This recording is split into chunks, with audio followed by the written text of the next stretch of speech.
Praise the Lord. Hallelujah. ഇന്നേ ദിവസം Amos 5:4 തിരുവചനത്തിലൂടെ Isho നമ്മോട് സംസാരിക്കുകയാണ്. ഇസ്രായേൽ ഭവനത്തോട് കർത്താവ് അരുളി ചെയ്യുന്നു, എന്നെ അന്വേഷിക്കുവിൻ, നിങ്ങൾ ജീവിക്കും. ഇന്നത്തെ തിരുവചനത്തിലൂടെ ഈശോ നമുക്ക് ബോധ്യപ്പെടുത്തി തരുന്നത് അവിടുത്തെ അന്വേഷിക്കുന്ന ഓരോ വ്യക്തിയും നിത്യം ജീവിക്കുമെന്നുള്ള തിരുവചന ഭാഗമാണ് ഇന്ന് നമുക്ക് കാണുവാൻ സാധിക്കുന്നത്. എൻ്റെ പൊന്നു സഹോദരരെ, ഈ തിരുവചനത്തിലൂടെ നമുക്ക് കടന്നു പോകുമ്പോൾ കർത്താവ് അരുളി ചെയ്യുന്നു, എന്നെ അന്വേഷിക്കുവിനെന്ന്. ആ ഈശോയെ അന്വേഷിക്കുവാൻ എൻ്റെയും നിങ്ങളുടെയും ജീവിതത്തിൽ നമുക്ക് ഓരോ ദിവസവും സാധിക്കണം. നമ്മുടെ ആത്മീയ ജീവിതത്തിൽ ഈശോയോട് കൂടെ ചേർന്ന് നിന്നുകൊണ്ട് ആ വഴിയിലൂടെ നടക്കുവാൻ എനിക്കും നിങ്ങൾക്കും സാധിക്കണം.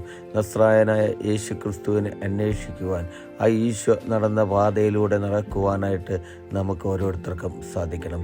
അങ്ങനെ ഞാനും നിങ്ങളും ഈശോയെ അന്വേഷിക്കുമ്പോൾ ഈശോ പറയുന്നത് എങ്ങനെയാണ് തിരുവചനത്തിലൂടെ, നിങ്ങൾ ജീവിക്കുമെന്ന്. എന്നും ജീവിക്കുവാനായിട്ട് എനിക്കും നിങ്ങൾക്കും സാധിക്കും.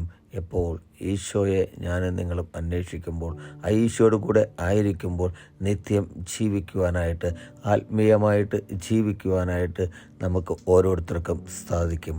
ഹല്ലേലൂയ. ആമേൻ.